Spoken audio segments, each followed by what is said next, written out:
Hello అందరికీ welcome back to our channel Dhanyasri vlogs. ఎలా ఉన్నారు? నేనైతే చాలా బాగున్నాను. మీరందరూ కూడా బాగుండాలని మనస్ఫూర్తిగా కోరుకుంటున్నాను. మీరు కనుక ఫస్ట్ టైం మన ఛానల్ని చూస్తున్నట్టే వీడియో చివరి దాకా చూడండి. నచ్చితే మాత్రం ఒక చిన్న లైక్ చేసి ఛానల్ని సబ్స్క్రైబ్ చేసుకొని డైలీ ఫాలో అవ్వండి. ఇవాళ వీడియో వచ్చేసేసి ఈవినింగ్ టు నైట్ రొటీన్ అనమాట. సో ఈవినింగ్ కిందికి వెళ్ళేసి నేను పిల్లలము ఎగ్స్, బ్రెడ్, అలాగే ఇయర్ బడ్స్, కొన్ని లేస్ ప్యాకెట్స్, ఇంకా పఫ్స్ తీసుకొని వచ్చామన్నమాట. సో ఎగ్స్ అయితే కింద దొరుకుతాయి. సో 2 ట్రేస్ అయితే ఎగ్స్ తీసుకొచ్చేసాను. ఇంకా నేనైతే వర్క్ స్టార్ట్ చేయాలి. ఇంకా కిచెన్లో వర్క్ అన్నది చాలా ఉందన్నమాట. ఇంకా నాకు ఇష్టమైన సీరియల్ అయితే పెట్టేసుకొని ఇంకా వర్క్ అయితే స్టార్ట్ చేసేస్తున్నా.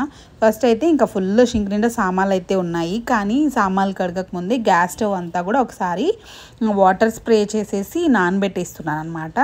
దాని మీద కొంచెం దోశ పిండి, ఇంకా ఆయిల్ మరకలు అవంతా ఉంటాయి కదా, అందుకనేసి కొంచెం సేపు నానబెట్టేస్తున్నా. అంటే కొంచెం వెళ్ళవన్నమాట. స్క్రబ్ చేయగానే అదే నానబెట్టేసామంటే మనం సామాన్లు అంతా తోమేంత వరకు అది నానిపోతుంది. సో ఈజీగా క్లీన్ అయిపోతుంది అనమాట. సో ఇంకా గ్యాస్ స్టవ్ అంతా నానబెట్టేసాను. ఇంకా ఇక్కడైతే షింక్ నిండా సామాన్లు అయితే ఉన్నాయన్నమాట. ఇవంతా కూడా ఫటాఫట్ తోమేసాను. సో ఇప్పుడు నీట్గా షింక్ అంతా కూడా క్లీన్ చేసేసాను. సామాన్లంతా కూడా నీట్గా క్లీన్ చేసి పైన స్టాండ్లో అయితే పెట్టేశాను. ఇంకా గ్యాస్ స్టవ్ అంతా కూడా నీట్గా క్లీన్ చేసేసాను అనమాట.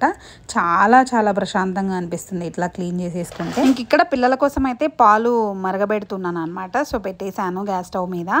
సో ఇంకా వాళ్ళైతే లేస్ ప్యాకెట్స్ తెచ్చాను కదా, అవైతే తింటూ మంచిగా ఎంజాయ్ చేస్తున్నారు. సో తినేసిన తర్వాత వాళ్ళకైతే పాలు ఇవ్వాలి కదా, అందుకనేసి స్టవ్ మీద అయితే పెట్టేసా. ఇంకా నైట్కి రైస్ పెడదాం అనుకుంటున్నా, ఎగ్ రైస్ చేద్దాం అనుకుంటున్నా ఈరోజు.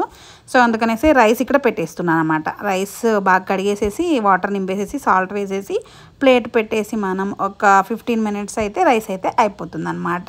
సో ఇంకా పిల్లలకి పాలు కూడా బాగా మరిగిపోయాయి. ఇంకా గ్లాస్లో అయితే పోసేసి వీళ్ళకైతే జాగరీ పౌడర్ అయితే వేసేస్తున్నాను అనమాట. షుగర్ కంటే జాగరీ పౌడరే బెస్ట్. పిల్లలకి కానీ పెద్దలు కానీ ఎవరికైనా షుగర్ వాడడం అంత మంచిది కాదు. సో జాగరీ పౌడర్ వాడడానికి ఎక్కువ ప్రిఫర్ చేస్తున్నాను అనమాట ఈ మధ్య. ఈ జాగరీ పౌడర్ వేయడం వల్ల పిల్లలు చాలా టేస్టీగా కూడా ఉందంటున్నారు మిల్క్. సో బాగా ఇష్టంగా తాగిస్తున్నారు అనమాట. ఇంకా ఇద్దరికి కలిపేసి ఇది చల్లారాలన్నమాట. సో బాగా చల్లారాలి, చాలా వేడివేడిగా ఉంది. సో వేడివేడి పాలల్లోనే మనం జాగరీ పౌడర్ వేసామంటే ఫాస్ట్గా మెల్ట్ అయిపోతుంది అనేసి జాగరీ పౌడర్ వేసి కలిపేసి పక్కన పెట్టేసా. అవి చల్లారే లోపు నా కోసం ఒక మంచి కాఫీ కలుపుకుంటున్నాను అనమాట.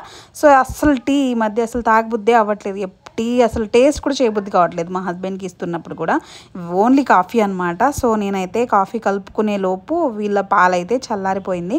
సో వీళ్ళిద్దరికైతే పాలు ఇచ్చేసాను. వీళ్ళిద్దరైతే ఇక్కడ టీచర్ అండ్ స్టూడెంట్ గేమ్ ఆడుకుంటున్నారు. సో వీడొక్కడే స్టూడెంట్ అనుకుంటే వీడొక్కడే స్టూడెంట్ కాదంట, పక్కన ఒక స్పైడర్ మ్యాన్ కూడా స్టూడెంట్ అంట. ఇలా వాళ్ళు గేమ్ అయితే ఆడుకుంటున్నారు. ఫోన్ చూడకుండా ఇలా ఆడుకోవడం నాకైతే పిచ్చ హ్యాపీ అనిపిస్తుంది. సో ఇంకా నా కాఫీ కూడా కొంచెం కలిపేశాను. కాఫీ తాగేసిన తర్వాత ఒక 1 అవర్ తర్వాత ఇలా పిల్లల కోసం అయితే ఎగ్ రైస్ చేసేసా సింపుల్గా. ఏ వెజిటేబుల్స్ కూడా వేయకుండా కొంచెం పసుపు, ఉప్పు, కారం, ధనియా powder, chaat masala, tomato ketchup ఇవన్నీ కూడా వేసేసి మంచిగా ఎగ్ ఫ్రైడ్ రైస్ చేసేసి వీళ్ళకైతే ఫస్ట్ తినిపించేసా అనమాట.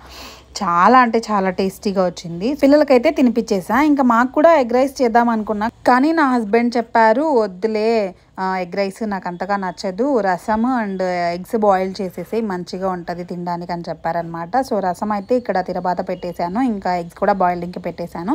రసం అయితే అయిపోయింది. ఇంకా వట్టి ఎగ్స్ ఏం తింటాం, ఇలా మసాలా ఎగ్స్ అయితే బాగుంటుంది. ఇది లైట్ మసాలా ఎగ్స్ అనమాట. ఇంకొకటి రెసిపీ భలే ఉంటుంది, అది మా అమ్మ రెసిపీ. అది నెక్స్ట్ టైం మీతో ఎప్పుడైనా షేర్ చేస్తాను. చాలా బాగుంటుంది మసాలా ఎగ్స్. ఇంకా ఇక్కడైతే ఆయిల్, కొంచెం సాల్ట్, పసుపు, కారం వేసేసి కొంచెం కరివేపాకు వేసేసి బాయిల్ చేసిన ఎగ్స్ ఇందులో వేసేసి బాగా మిక్స్ చేయాలి. ఒక 2 మినిట్స్ లో ఫ్లేమ్లో బాగా ఫ్రై చేస్తే మనకి ఎగ్స్ సూపర్ టేస్టీగా ఉంటుందన్నమాట. నార్మల్ ఎగ్ తినేదానికంటే ఇట్లా కొంచెం లైట్ స్పైసీ ఎగ్ తింటే చాలా బాగుంటుంది. ఒకసారి మీరు కూడా ట్రై చేయండి. చాలా సింపులే కదా, చాలా బాగుంటుంది టేస్ట్ అయితే.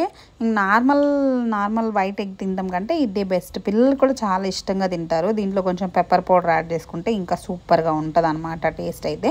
సో ఇంకా ఎగ్స్ అయితే ఇలా ఫ్రై చేసేసి ఇంకా మా హస్బెండ్కి అయితే సర్వ్ చేసేసా. ఇలా రసము, ఎగ్స్, రైస్ సర్వ్ చేసేసి ఇంకా ఆయనకైతే ఇచ్చేసాను అనమాట. సో ఆయన అయితే ఫుల్ హ్యాపీ, ఎందుకంటే ఆయన చెప్పిందే వెంటనే చేసేసి ఒక 10 మినిట్స్లో ఇచ్చేసాను అనమాట. సో ఇంకా నేను కూడా వడ్డించుకున్నా.